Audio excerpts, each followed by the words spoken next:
muna kayo. Ay, sarap. Binuksan ko pa manigit. Arigato. Hinaan natin yung dito. Oo nga, patayin mo na. Makatisala na muna, no? Okay po.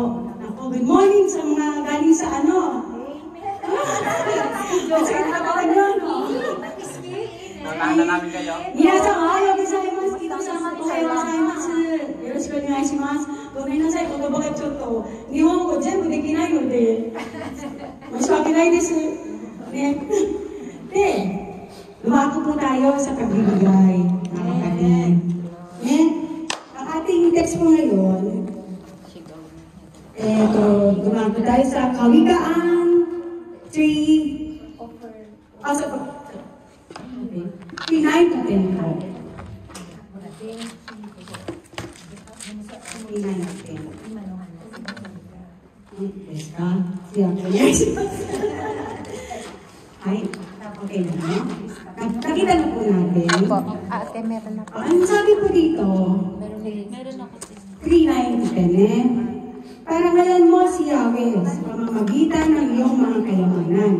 At mula sa iyong pinaka-mainam na ani, siya ay iyong handugan. Sa gayon, kamalig mo ay lagi ang aapaw. Sisigla ng inumin ay hindi na matutuyuan. Naniniwala po ba tayo dito sa mga salita ng Diyos natin na ito? Naniniwala po ba tayo? Amen! Diba? Ako kasi, alam niyo, sa totoo lang, bilang madaling araw lang itong nagawa, hindi ako namiling kay Lord na, Lord, ano ba dapat kong i-exhort? Ano ba dapat kong i-ano sa offertory? Walang lumalabas pa sa akin na talagang yung, ito, yung, di ba yung magre-rema sa ano yung ang iyaan sa ni Lord, di ba, pag ganito? Ngayon ang lumabas sa akin, ito yung aking verse na nakuha, pero parang iba yung pinapa-explain sa akin ni Lord, kanina, no? Napaka-kantang na explanation daw parang ang kailangan. Kasi malalim ang tithings eh, malalim para sa akin. Kasi isa rin ako sa dating magnanakaw eh. Sa magnanakaw, diba? Diba? Kahit nakakabasa tayo ng ng Bible noon, hindi natin talaga maunawaan kung ano yung gustong ipaalam sa atin about tithings. Ang hirap bumunot sa bulsa, ang hirap magbigay ng handog, di ba? Kasi nga, siyempre, ang daming bayaran. Di ba? Alam ko, relate tayo lahat dito, ne? Relate tayo lahat, eh. Isa-isahin ko, ne? So,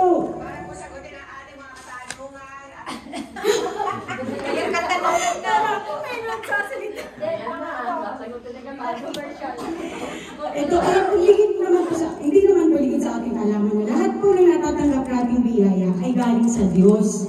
Di ba po ba? Lahat ng narito sa buong mundo ay galing sa Diyos. Galing sa Diyos ang ating mga katawan, malalakos na pangangatawan. Di ba nagising tayo kaninang umaga na, di ba yan, nakakatayo, nakakalakad, nakapagbayad ng brother natin, di ba? Nandito tayo. Thank tayo. Ito ay isa naging pagpapala no, sa ating Panginoon.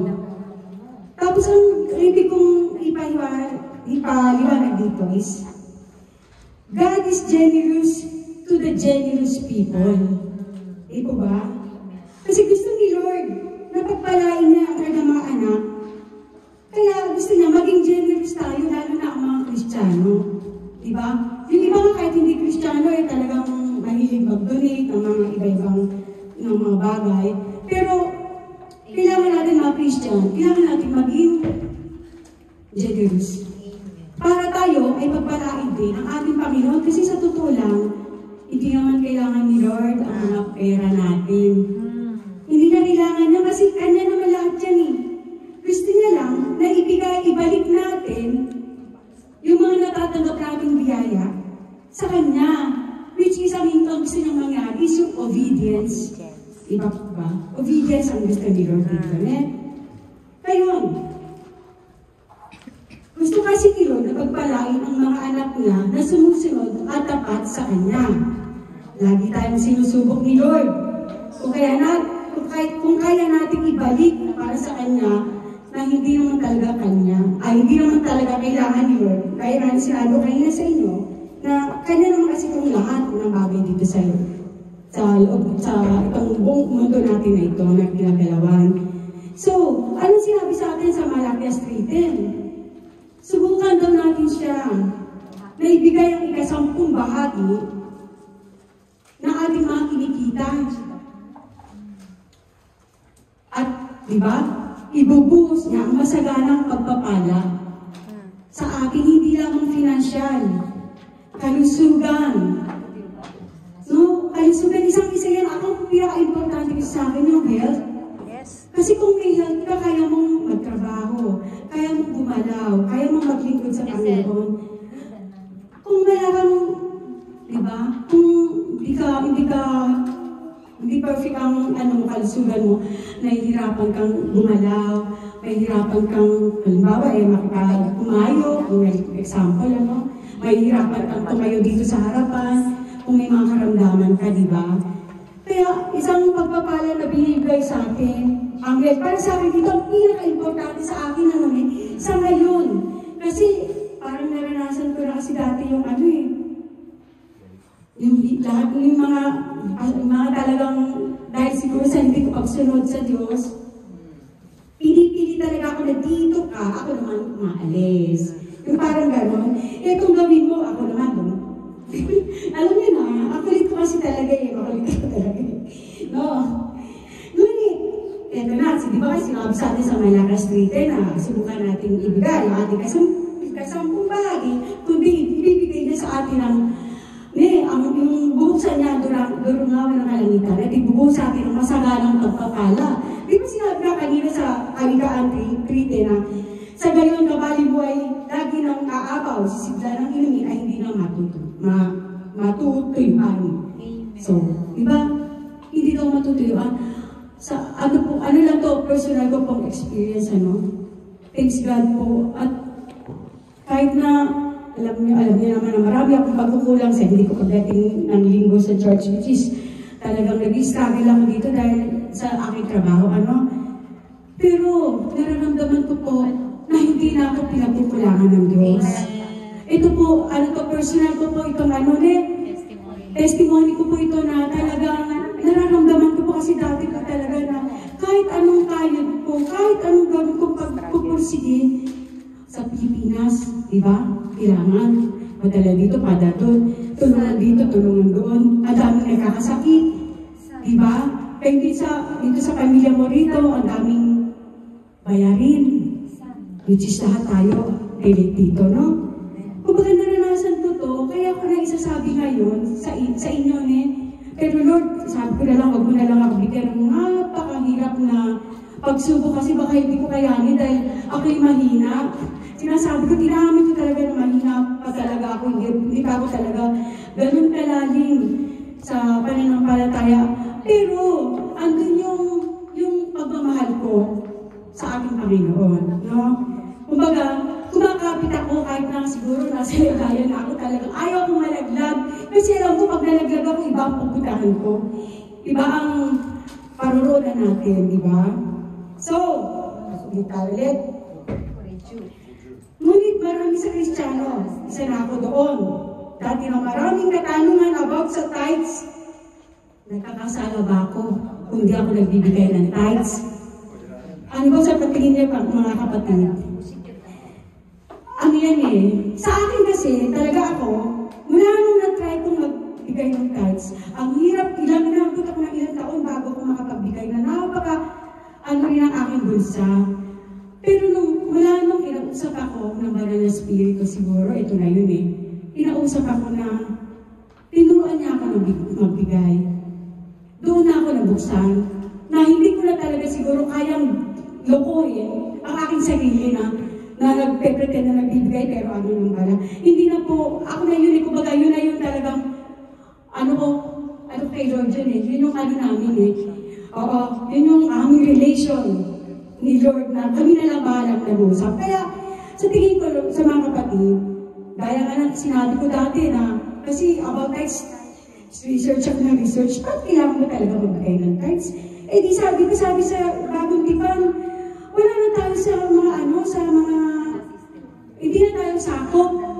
Di ba yun ang paliwanag ni Apostol Pablo dito? Eh bakit dito sa lumang tipan gano'n? At bakit din papatuloy pa rin ang mga kapatiran ang pagbibigay ng tithes? Doon ako talagang isip. Pero simple lang pala ang tanong, ang sagot. Simple lang mga kapatid. Ganito po, no? Ang bawat tao na nagmamahal ay gustong kaliguran ng minamahal. Di po ba? For example, yung mga girlfriend nyo, boyfriend nyo, naman. Diba? Diba? Pag anniversary natin, birthday, pinaghandaan natin. Nagbibigay tayo. Nagbibigay ko dito para mas sumaya siya, diba? Pinaka-best. Diba? Nagpiprepare ka ng mo na ibibigay mo sa kanya para malugod yung pagbibigyan mo. Diba? Kagaya ng ako nararanasan ko naman sa anak naman. Isusuko ko na lang, ibibigay ko pa sa kanya. Sa mga nanay dito, relate kayo, alam mo yan. No, gusto kong magpaganda, gusto kong magpa-straight ng buhok, kaya lang yung anak ko, kailangan magkano ng medyo eh. Kailangan kumuha ng medyo, which is hindi naman mura. Kaya, siguro yung pagpapa-straight ko ng buhok, ay ano ko na lang muna. Parang yung anak ko. Yung ganun po ba? Lahat tayo merong ano yan, di ba? Kung iba yung sa iba naman, siguro may invest o may yung mga ganun, may mga kailangan talagang paggamitan ng pera. So, di ba, pagmahal mo ang tao, iaalay mo yung best mo. Eh, bakit pagdating kay Lord? No. Sad to say po, pero syuganay kasi tao tayo, nandito tayo sa mundong ibabaw na to, na napakaraming kailangang pagbayaran, mga bills natin, di ba, yung sa ikatsa natin, yung mga padala sa Pilipinas, na naiintindihan ko din naman ko. Kasi naranasan ko mismo eh. Kaya lang po, gusto ko lang po kasi malaman, bakit pag yung may taong yan, may mga gusto natin bigyan ng kapatid natin, Lord, padala mo, nagagawa natin, bakit kay Lord, pagdating kay Lord, sablay. Walang personalan to ha. Ito ay sarili ko pong opinion. No, wala po itong personalan. Kumbaga, ako lang yun. Kumbaga, gusto ko lang bang ipaliwanag. No? Na, nagabalik na yata kayo sa akin. Walang personalan po ito. Kasi sarili ko lang na ano to. No? Parang kasi ito po yung nag-ano sa akin kaninang madaling araw na ayaw ko naman sanang anuhin dahil syempre, pag nandito ka sa harapan, kailangan medyo pero yun ang sabi sa akin ni Doro, turo na rin ng Holy Spirit na kailangan mong magsalita, sabihin. Masakit man, pero di ba, doon tayo lalaya eh. Pag-alin natin, doon tayo po lalaya. So, doon nga, sinabi ko, ang bawat tao na nagmamahal, gusto kalburan ng minamahal. Lalo-lalo na, ulit sa ating mga mahal sa buhay talaga. Ngayon, ito pa tayo sa kanila. Nagre-regalo tayo sa mga gusto nating pabigyan, di ba? Pag napagdating sa ating Diyos ay nagiging, ano tawag sa Tagalog? Mitikuloso ba ang tawag doon? Ano ang tawag doon? Hindi ko lang, ano ang tawag doon? Maramot ba yun? Binagot pa kayo, mitikuloso. Maramot, gano'n. Magiging maramot. Magiging greedy. So, which is, hindi mo maiaalis sa atin na talagang nandito tayo sa lugar natin na mundo na ito na kailangan talaga na medyo maging wise din tayo sa paggamit ng ating pera. Kasi hindi rin naman maganda yung gano'n ka. Kasi ubus biyaya. Tapos, di ba nakatunga kayo yun eh. No? Kaya lang, pagdating sa Lord ka, nagiging gano'n. Bakit? Di ba? Hindi natin naisip na pag nagbigay tayo sa Panginoon, it is an act of faith. Diba? Obedience. Yes. Diba? And most of all, love to our God. Bakit ba tayo nandito? Diba mahal natin ang Diyos? Mahal natin ang Diyos. Diba? Eh bakit tayo nagdadamo? Diba? Di po ba? Yun po ang gusto kong gusto kong ipaalala na maging generous po tayo pagdating po natin sa gawain po ng ating Panginoon. At saka yung mga ibibigay naman po natin na mga tulong o handog, ito po ay gagamitin natin sa ating kongregasyon na ito na mapalawak. Ginagamit ko ito sa mga pambayad ng mga bilis natin dito sa mga kikan, mga humahayon, sa pluma, sa gasoline, no? At sa iba't iba pa, no? Tsaka magbibigay na po natin ang ating handog. Huwag na po natin isipin saan pumunta yun. Basta, binigay mo yung part mo, ginawa mo yung part mo, sumunod ka kay Lord, kayo na ni Lord ang bahalang mag-usap nun. At bahala na si Lord na magbigay ng pagpapala na pangailangan mo. No? Yun po yun eh. Yun eh. Ako, para sa akin, yun ang aking iniisip. Kung ano yung ibinigay ko, bahala na kayo dyan. Basta ako, hihintayin ko na lang yung pagpapala ni Lord.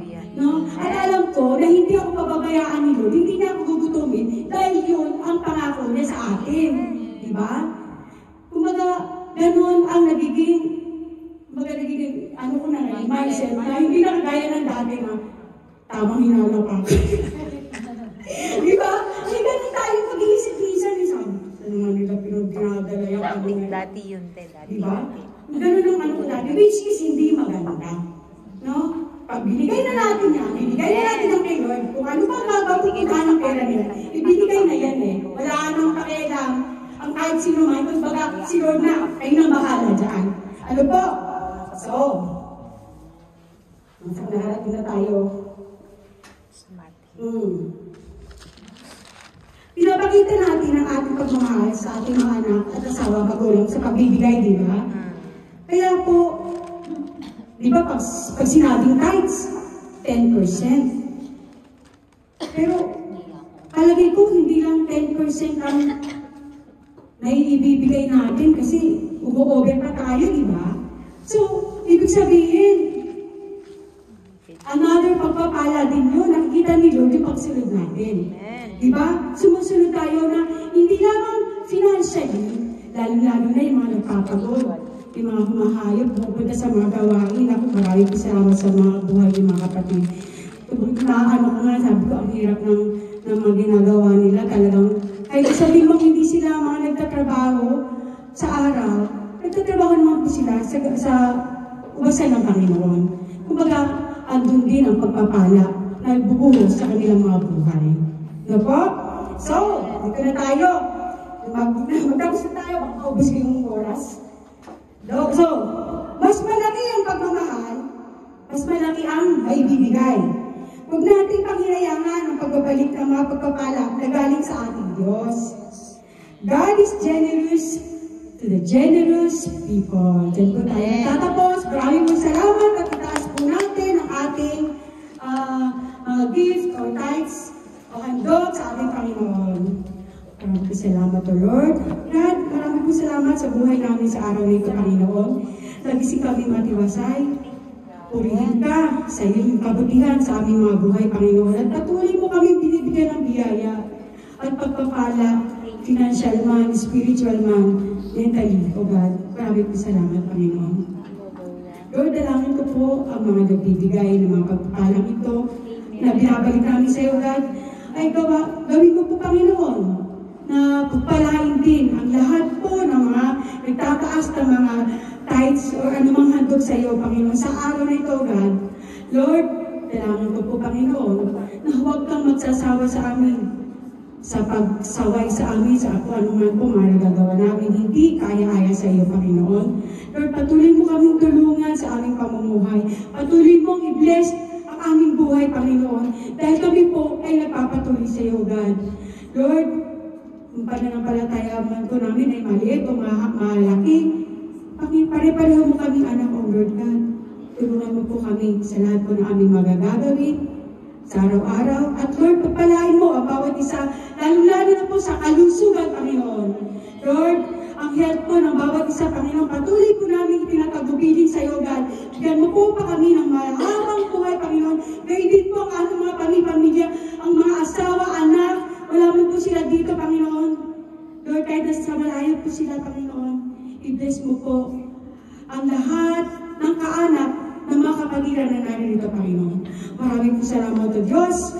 Ang lahat po ng magsabi ay, ang lahat po tayo ay magsabi ng, in Jesus' name, Amen.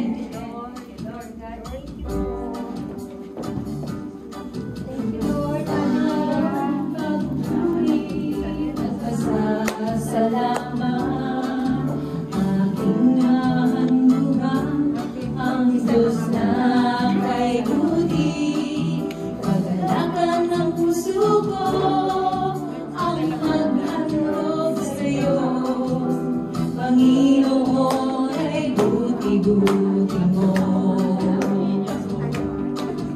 Pagalakan ng puso ko, ang maghandog sa'yo. Panginoon kay buti-buti mo.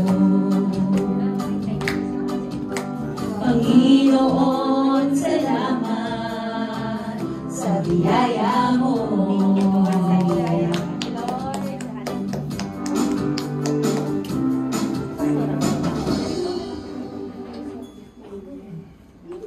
Amen. Ako, mayroon tayong kasamang Japanese. Ano ne? Kore, mukashi no artist murata. Kore Japanese. Napabasa ko na to sa mga anak ko. Napabasa ko na to sa kapulisan din na mag-asawa. Choto da ke, kore wa Nihongo no kotoba da kedo, kai 5 minutes lang, ito san, ii desu ka? Kore ne, kikitai nda kedo mo, kono kotoba, yoni moraimasu ka? Nihongo da kara, kasi di ba, ii desu ka? Kore nani desu ka? Palain ka ng Panginoon. Hai. Kore zenbu yondi kudasai.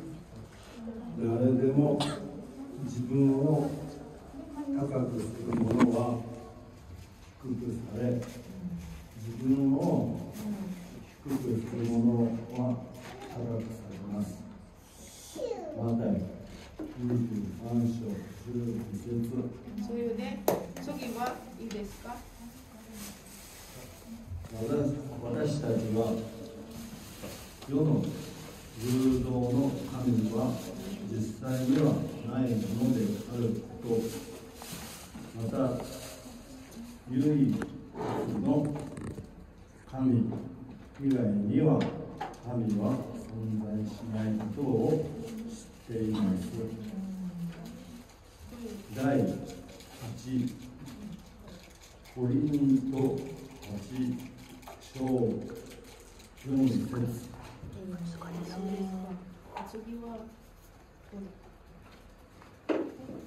主が私たちのために死んでくださったのは、私たちが目覚めていても眠っていても主と共に生きるためです。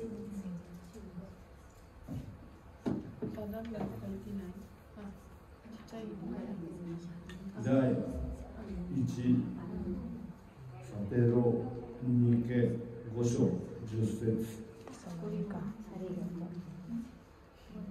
剣を元に収めなさい。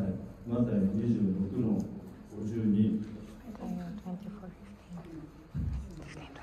すべての祈りと願いを用いて、どんな時にも御霊によって祈りなさい。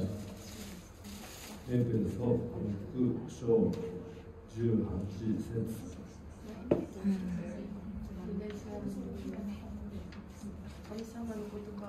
この御国の福音は全世界に述べ伝えられて、すべての国民に明かしされ、それから終わりの日が来ます。マタイ24章14節。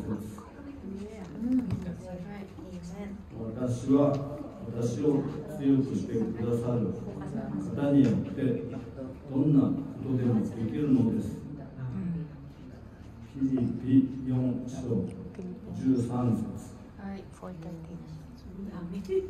私はあなた方に平安を残します。私はあなた方に私の平安を与えます。私があなた方に与えられるのは世が与えるのとは違います。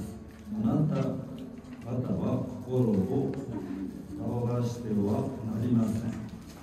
恐れてはなりません。ヨハン14章27節。何書いてあるわかるよね。ちょっとわかる。ちょっとね、お願いします。もうちょっと。あなた方がこれらの私の兄弟たち、しかも最も小さな者たちの一人にしたのは私にしたのです。また25章40節。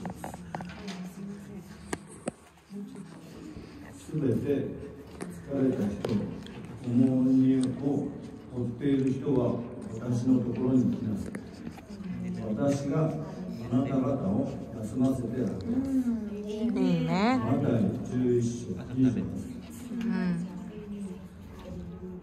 キリストも一度罪のために死なれましたが、正しいだが悪い人々の身代わりとなったのです。